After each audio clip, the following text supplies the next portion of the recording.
Hello to another video on how to become a business consulting freelancer. So the last video I went through the fundamentals of getting started building a consulting career, such as what are the tasks that a consultant does, how consulting success looks like, that you have cash flow, flexibility, and security that these lifestyles give you. What are the type of products or projects involved as a consultant, whether it's strategic, improvement, or implementations, as well as how to earn the most for your consulting, your expertise and suggestions, and some tips to improve your productivity, like do a time blocking, find a way to get you in the zone, don't do multitasking, focus on one thing and one thing only,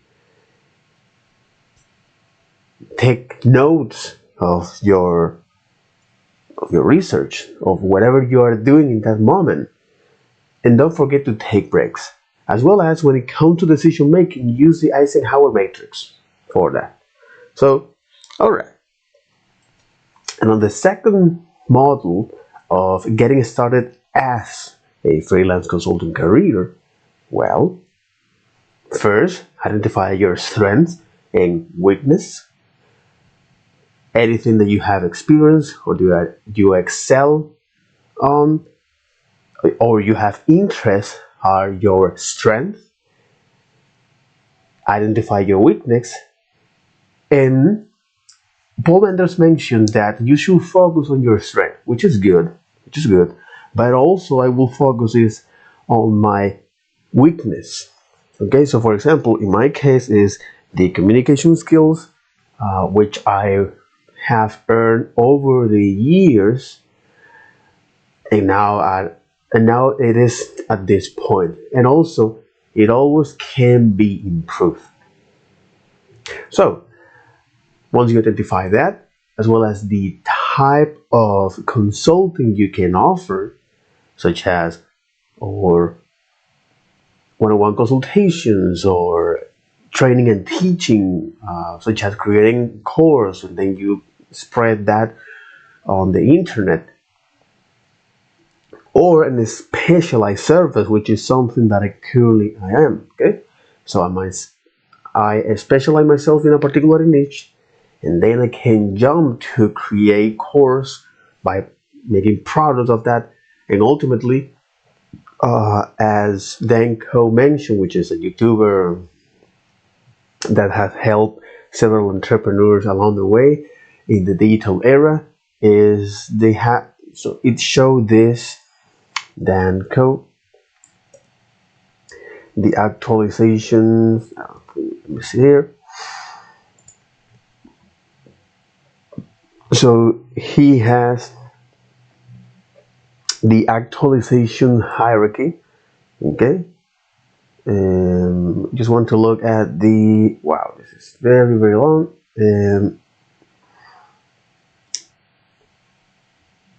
This is the hierarchy brand actualization, right? Where you start at the bottom with the content, then your newsletter, then your niche to the lead magnets and products, and then on coaching and the service, and ultimately you do an event. And here at the top of this is where you actually actualize with other things. So this is something important because it can allow us to recognize, regardless the job, faculty, skill set you own, this kind of thing. Okay, because this will help you, and this is also something that I would like to put in practice. And again, this is just for one skill set, because as you need to start building one building at a time.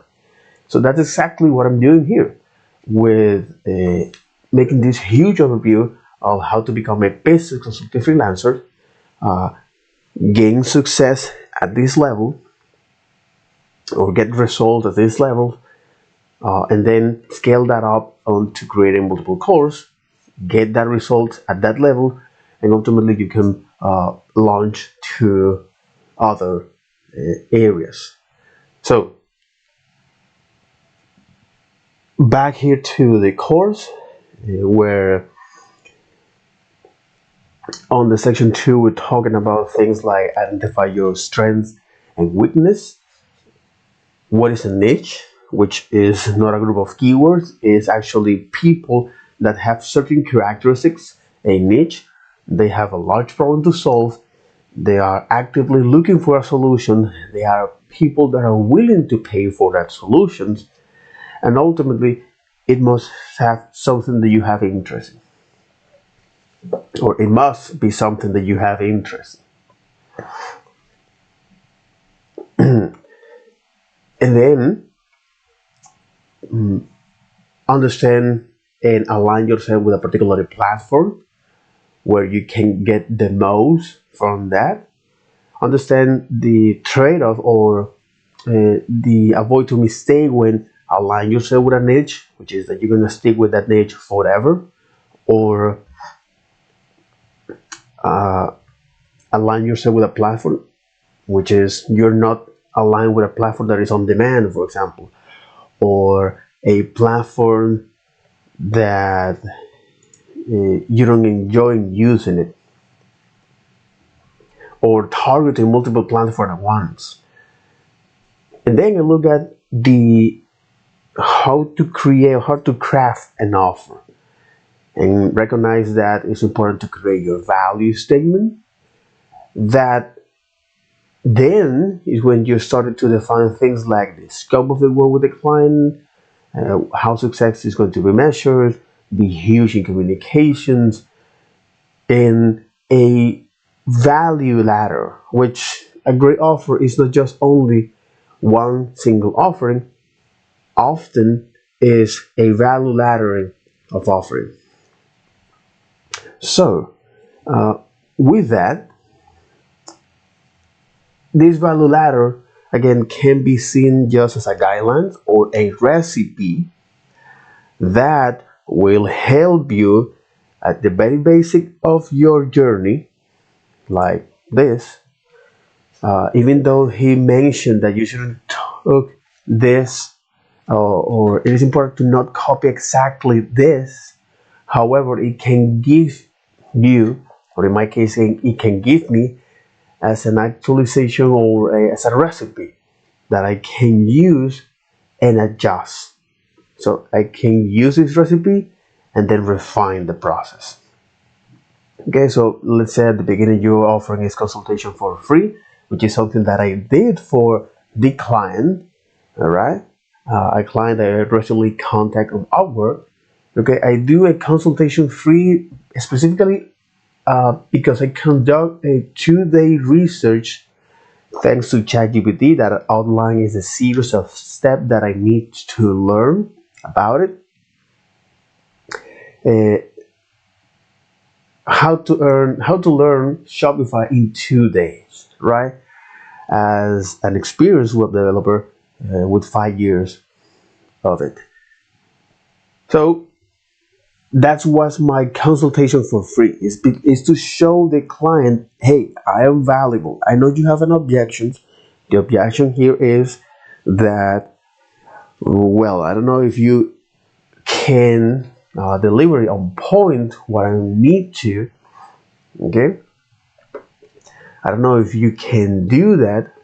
However, because I show them that I can at least learn the basics of the Shopify features, okay, whether it is a template as well as the Shopify App Store, and understand Shopify, understand the bigger picture of Shopify, okay, which is an e-commerce, which allegedly one of the largest commerce community that allows you to build an online stores, customize it, as well as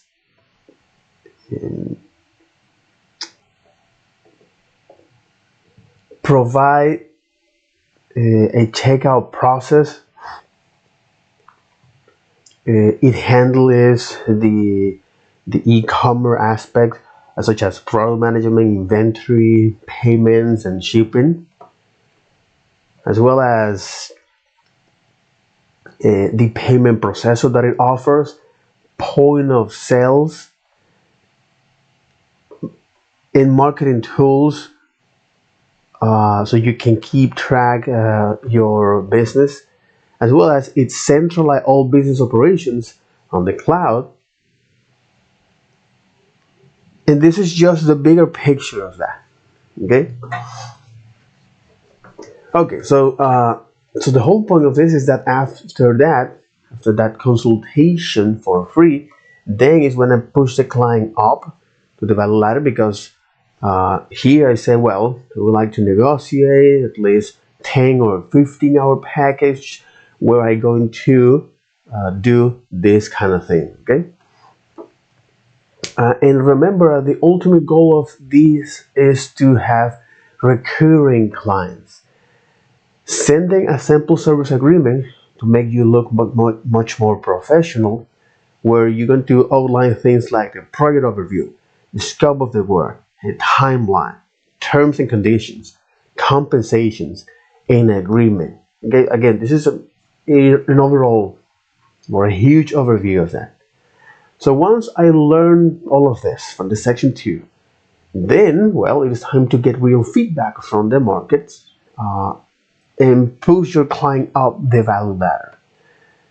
And this is on the section 3, where we talk things like how to find and land high-paying consulting clients, identify the things that you shouldn't do at the beginning, okay? Like focus too much on your portfolio or paid running ads, or not focusing on your skill set. Okay, because after all, the client ultimately will decide if they want to work with you based on your reputation and your previous work. And here I've placed where you can find and land high-pay consulting clients, Upwork or your existing network. This is the pen of that, but Upwork, your existing network, as well as employment side, even though that this doesn't align 100% with a freelance consulting, but at the end of the day, you can use this to leverage down the line and switch to a consultant. Also, some tools or some consultation tips to help you stand up, like remember that this is a numbers game. And this is something very, very important. And that you have patience. Ask yourself, am I putting myself in the best possible position to move on in what I'm doing today, right? Also, this is important when you want to land your first client. Okay, it is important that you be transparent. If you're new to the field, well, you're going to adjust your price with the clients, and remember to reach a mutually beneficial agreement.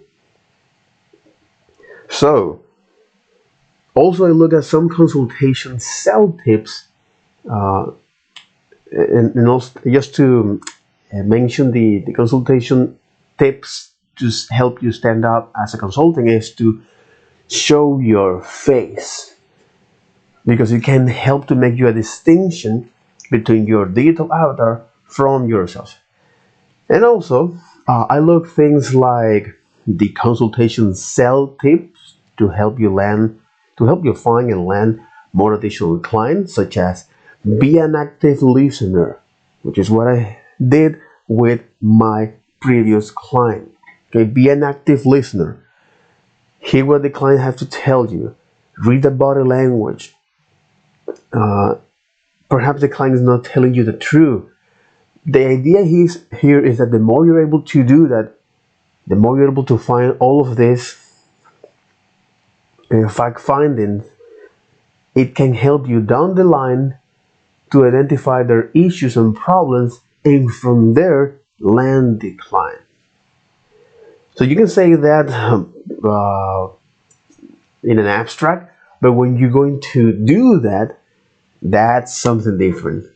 So it is important to have the theory and the practice. Okay. Also, remember to use speed.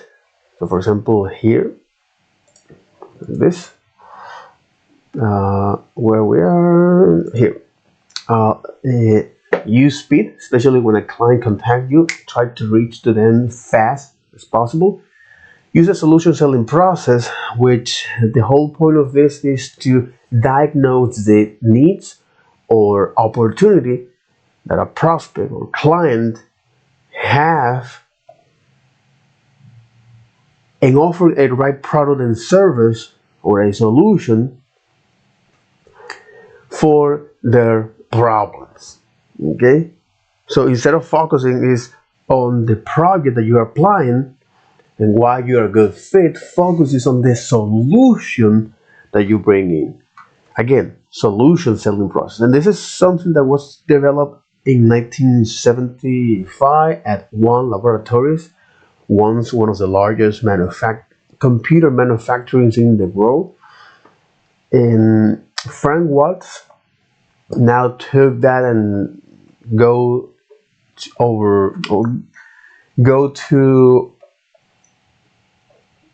Xerox, and after that he created his own agency where he teach people about these solutions in the process, that it works or is the context where it works is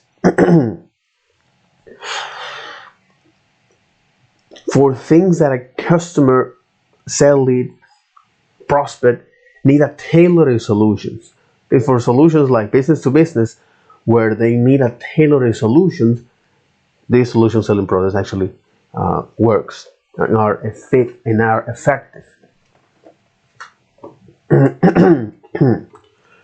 So the solution selling process, the step by step of that is first find do a journey prospect.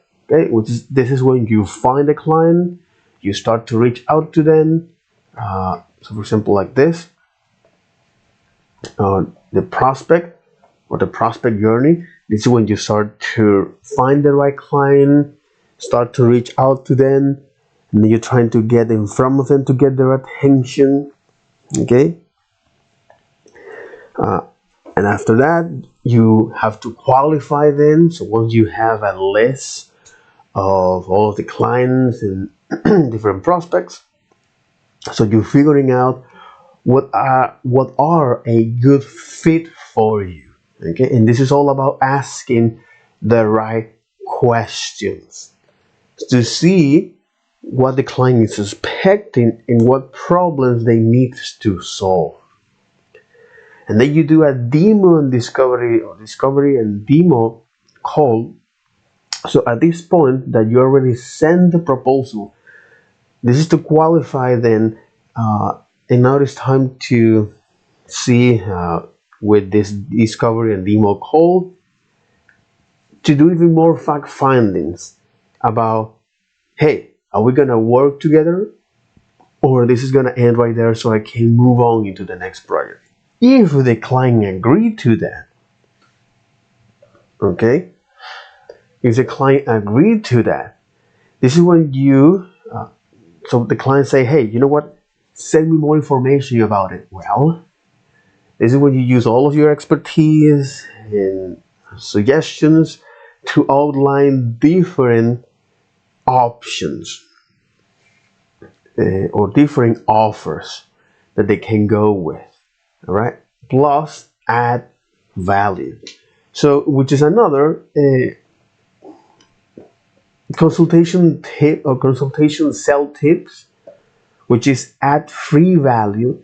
And in the case of my current client, is the way I add this is I conduct a research, okay, with the help of ChatGPT to learn the basic of an Shopify in 2 days. So I show them value. I show them what I was capable of, or what I am capable of. Okay. And then most likely here is to understand the objections, that it can be boiled down into time, budget, and value. So if the problem is time, you can is uh, negotiate that uh, by charging more, and of course specialize in that particular area. So prioritize areas. If the objection is value, well, you can show your past previous work or experience. If you don't have that, well, you can adjust your price to do that.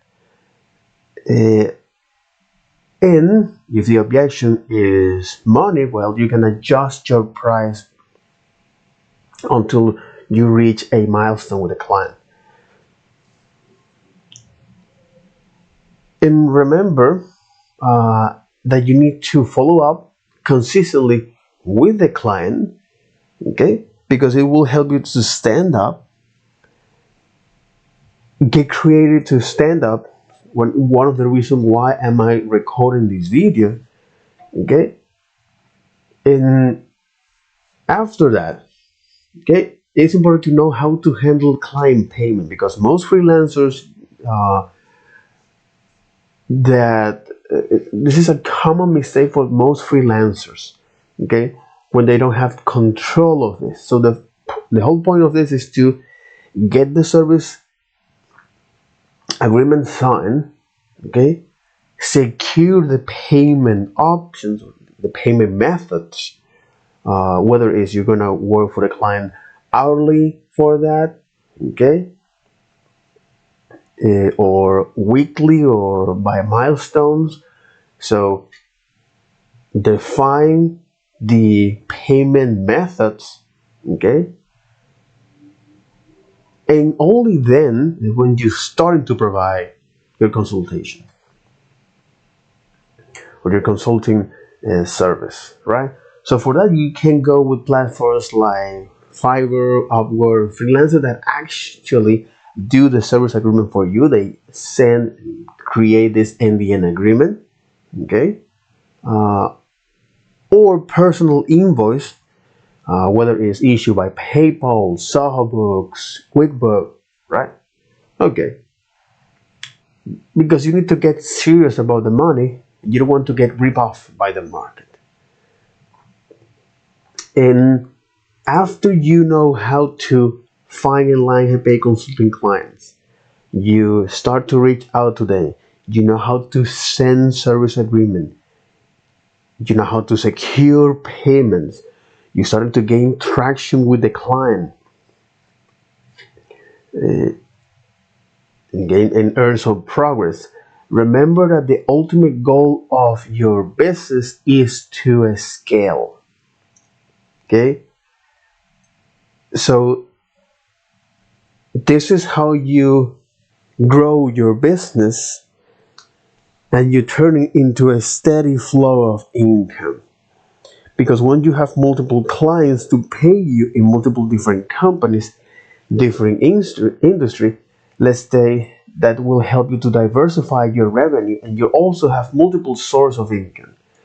So yeah, you can be specialized, because most consulting advice here is that niche down, bro, which is great. Okay. However, Danco and other peoples out there uh, from the coach consulting sphere, they talk about that. Yes, you can do that, and you must do that for your product or service, but not for your entire brand. So not for your entire life. So okay. Remember that referrals is also the way of you can scale your business, deliver top quality products, and remember that your reputation is everything here. because people spend on things they trust and like. So log everything in your business, use a CRM like hotspot to do that. uh, and don't forget to always have leads to your business, okay, and repeat the process. So the whole point of this is to get some business lead, show them value, build up your reputations, and repeat. So now in the section 4, which is now looking at how to do the job, so how to conduct proper research and gather quality data. So the first is to recognize is the different source of data, okay, because data can be very powerful. It can influence, persuade, reinforce your point of view, but also can be misleading.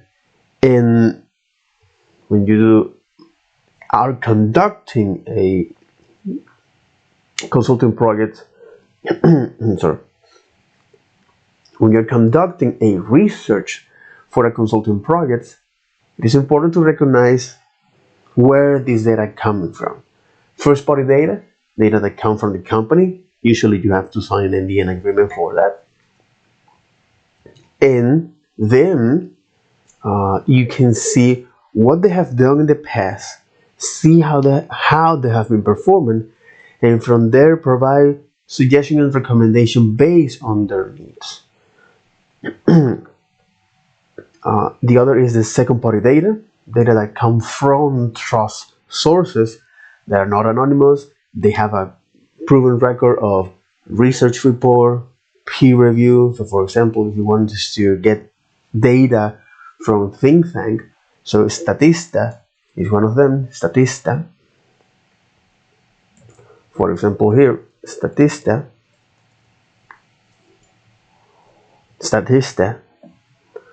is one of them. This is just one example of this second party data, Statista.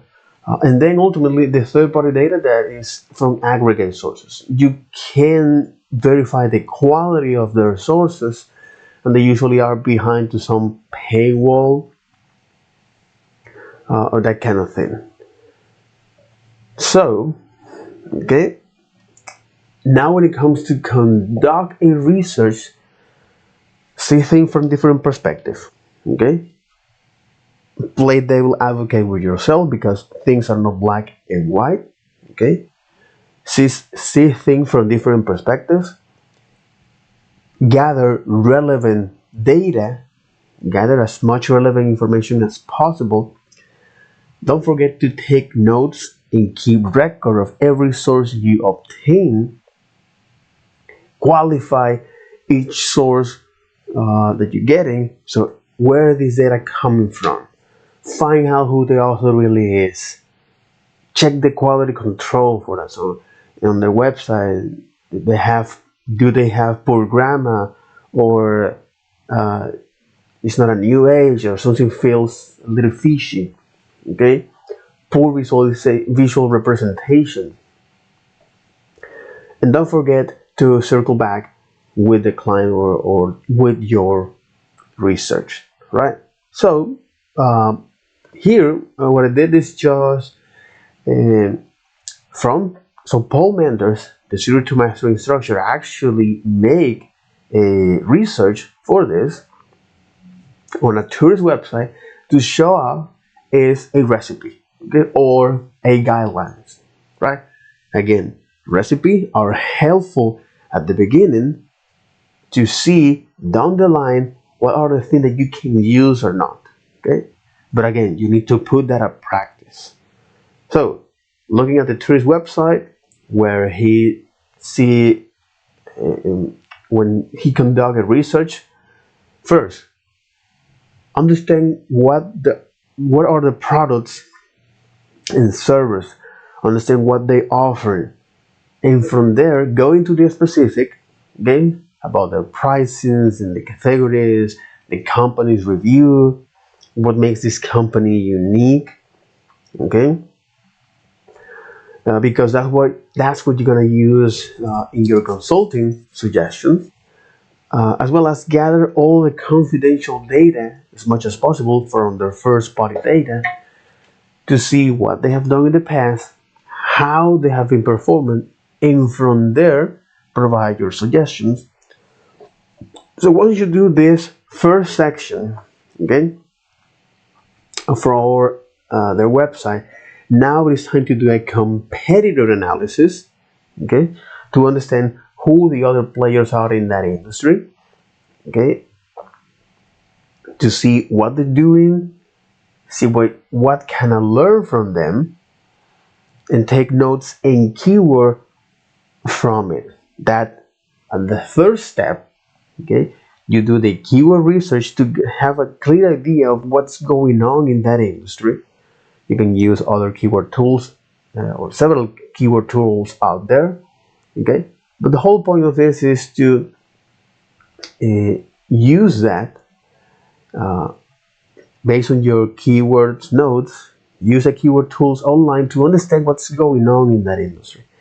And on the step 4, on top of that, then is when you look now at the worst news to get up-to-date data to see everything that I have researched, what is most likely to work today. And that includes where this industry is going and how this industry is adapting to regulations. Okay, so that's exactly what I did for the e-commerce concept, right? Where here is first understanding is what is an e-commerce, and then the type of e-commerce, the actors involved in an e-commerce, the government, the business, and the consumers, and how they relate each other. So the most widely common business are the business to consumers, such as online retailers like Walmart, Costco, and Alibaba, like Walmart, Costco, or Target. So online retailer, subscription service like Netflix, Spotify, Twitter recently, ordering food and delivering service, such as Uber Eats, Grubhub, or online travel and booking, such as Expedia, Airbnb,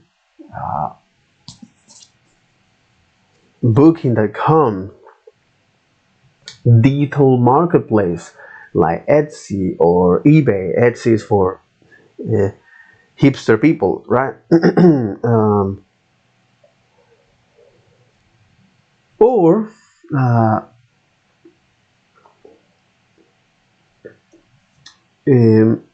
yeah, at least just to mention is that those examples, right? So retailers, digital marketplace, subscription service, ordering food and delivering service, as well as online travel and booking. When it comes to the business to business, we have the online marketplace, such as Amazon e-business, eBay e-business, Alibaba, EDI. This is very narrow, specific to business, such as electronic data interchange. So traditionally paperwork,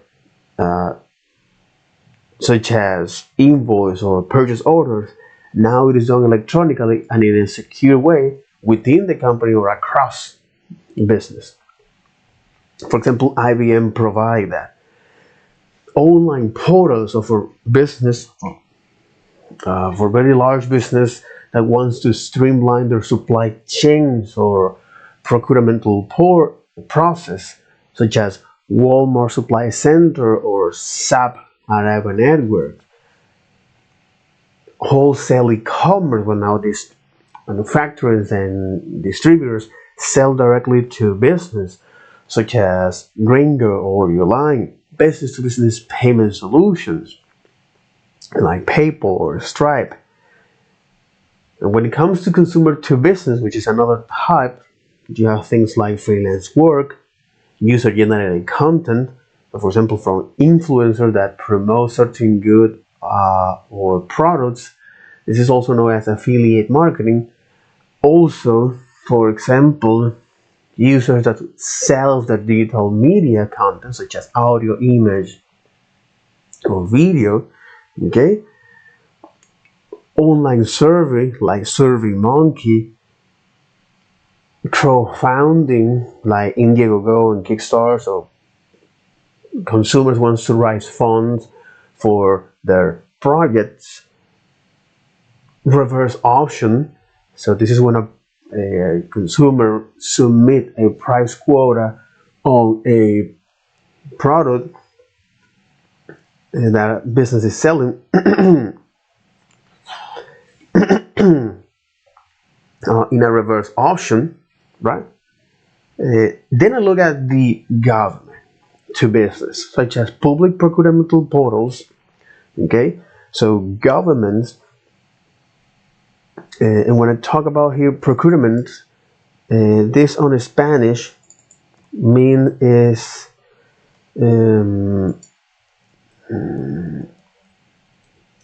procurement. On Spanish, this is procuración, but o contratación, exactly. Licitación might be another one. No, es contratación. Procurement is contratación or acquisition, procurement.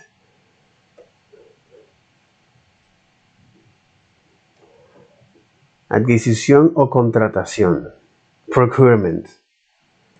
Okay, so when you talk about procurement in Spanish, mean is adquisición o contratación, right? So public procurement portals, this is when government agencies set a online portals for business so they can bid on government contracts like the FBO on the US, the Federal Business Opportunity, or the UK Contract Finder Service.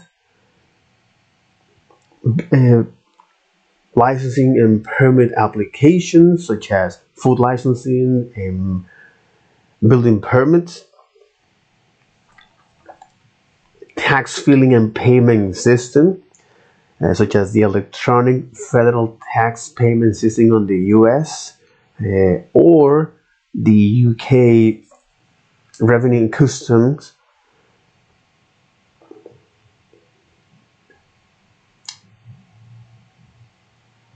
Business registration as well, such as the US SBA, the Small Business Administrations, or the UK Company House, as well as the international trade and custom clearance, for example, electronic custom clearance or export declarations. Now, from the government to consumers, then you have things like tax payment portals, such as the IRS, utility bills, vehicle registration and driving licensing, passport applications, ordering birth and death certificates. And this is a very interesting here because you can check on the UK. So the UK conduct that or issue this through the General Register Office.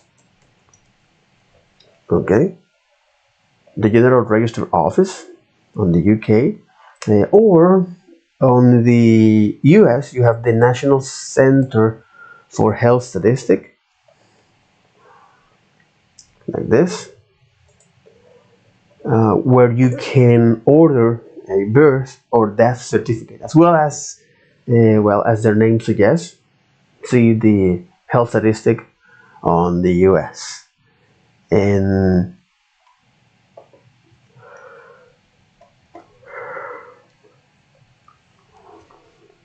This study described rates increase in drug overdose death involving psilocybin. Holy shit! What the hell is this?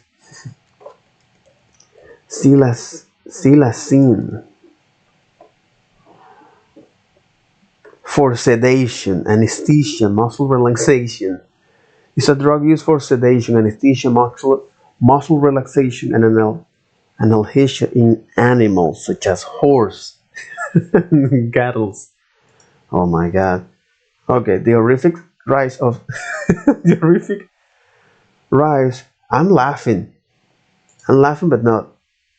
Oh my god. The horrific rise of psilocybin, the flesh-destroying drug.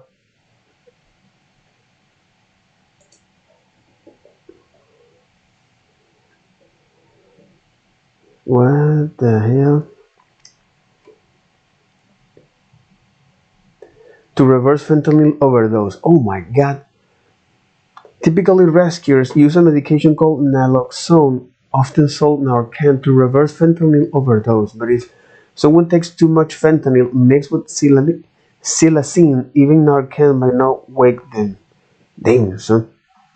Rescuers might end up using too much of medication, which could make the person vomit and possibly choke.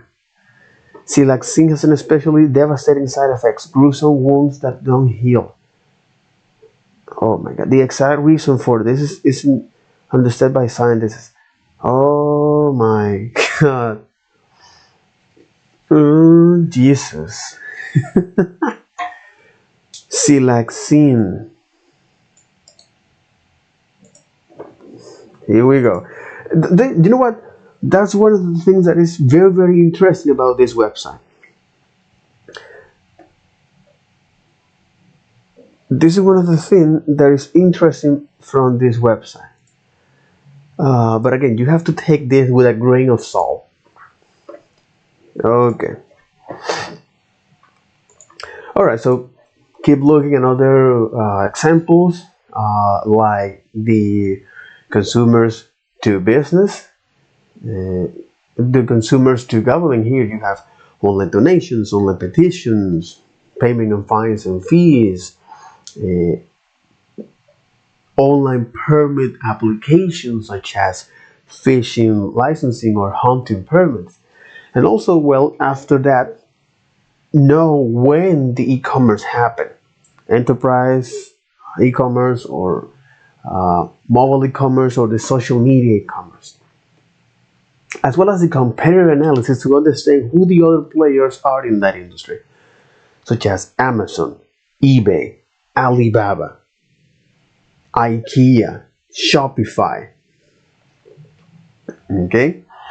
And understand by doing the keyword research what's going on in that industry to get a clear idea of that.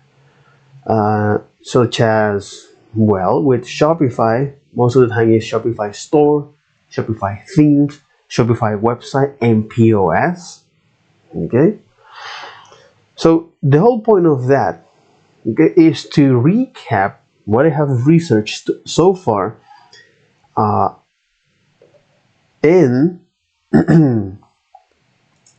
okay, and now see how you can put everything in one place by creating a visually engaging presentation, especially if you're going to present that to a client, right? Because ultimately the client wants to know, hey, how you came with that conclusion. Okay, and not only for a client but also for your friends and families, right? It's like, how did you came out with that conclusion? So by showing you or by showing them different charts with statistics and show them the meaningful patterns, that will help you to stand up and from there reach to an agreement with the clients to provide your suggestions and recommendations. There's a very interesting study conducted in the MIT by the neurosciences in 2014. Okay.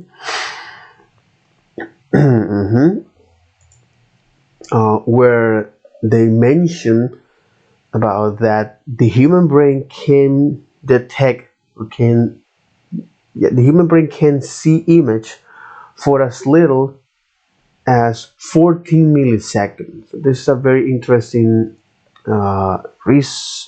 study here. Here, in a blink of an eye, MIT neuroscientists find that the brain can identify image scenes for as little as 13 milliseconds. Uh, and again, even though here I'm conducting a research here and show them the source of this. So yeah, remember that data visualization, the end goal of this is that once you know what you're gonna put in your report and you put the most relevant data first, because you don't want the client start to forget what the most important thing was. Okay, you put the most relevant data first. If you have recurring clients, it is useful to use templates to speed up that process. So ultimately, then you can use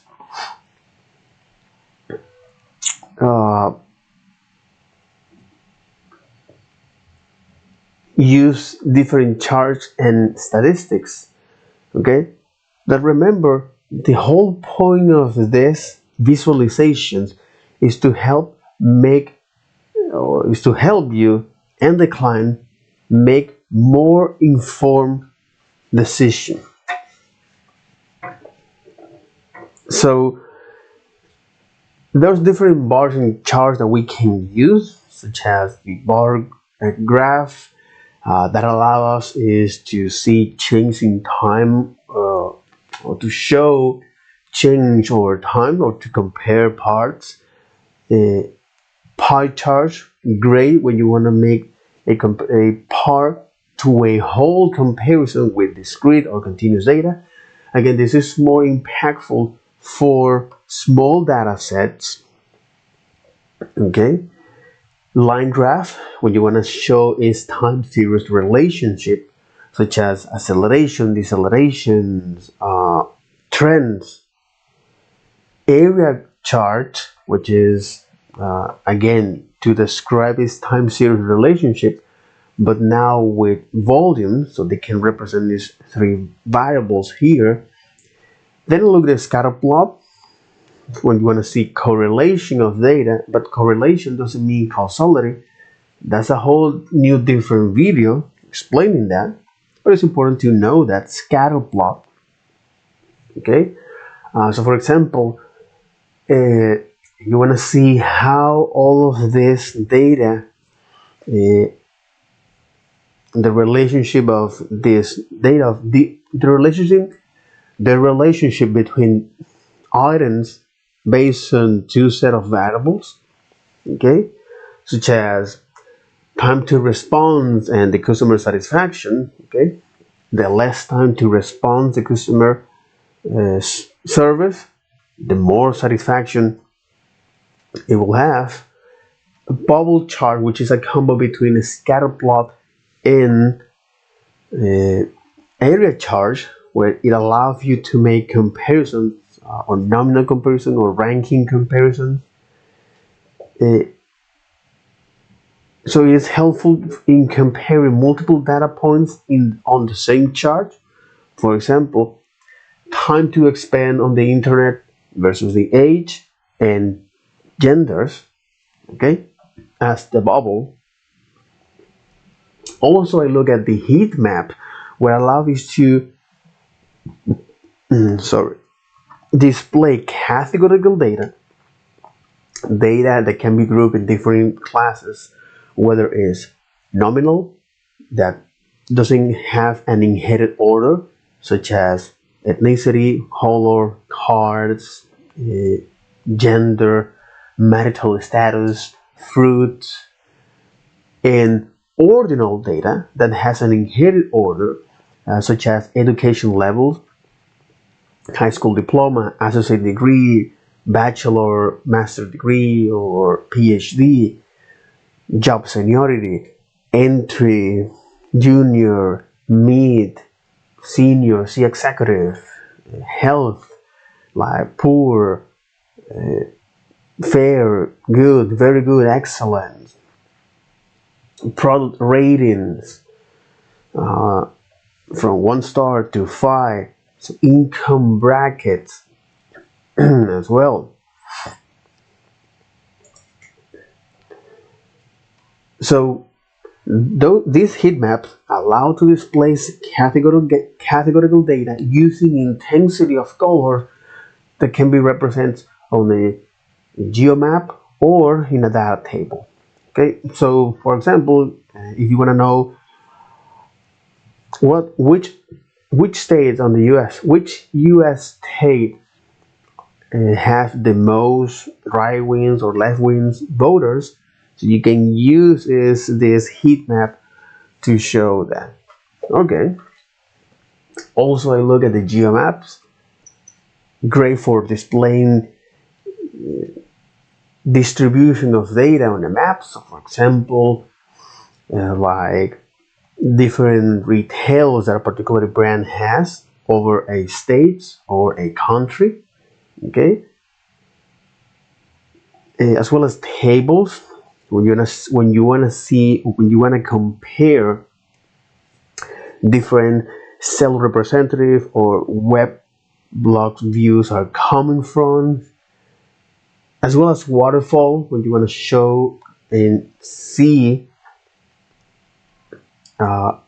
performance over time, as well as pictograph.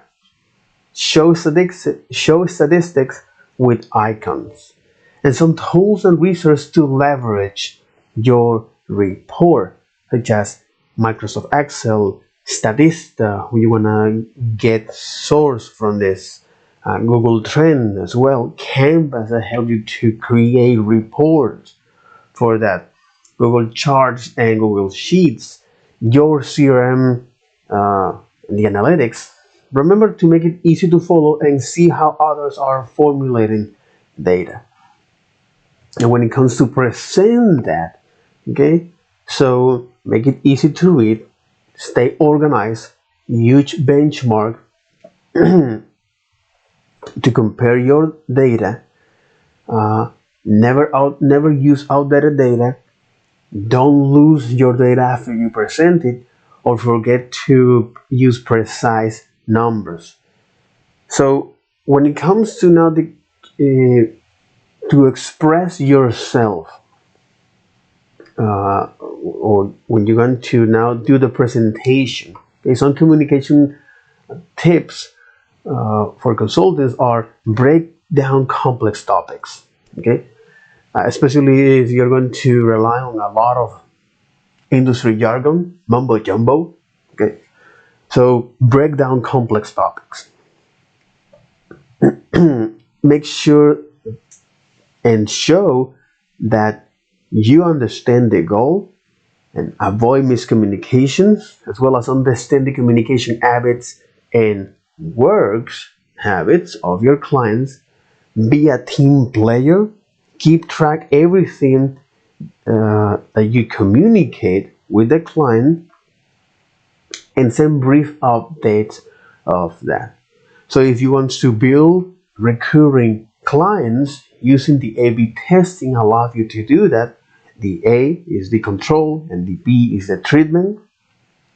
Where on the A/B, what allows is you set the control or this original unauthorized version, for example, of a landing page, and the B, which is the treatment, the expected optimized version. And you can do as many tests as possible, but there's some good practice, especially to get better outcomes. And like, do one test at a time. Test one variable, because, for example, do one test at a time. Test one variable. Make minor change. Split your test 50-50 and do those tests simultaneously. And before that, decide on how significant it is to do the test. Because with all of this, we can do, for example, if you make a minor change and do one test one variable, and do one test at a time,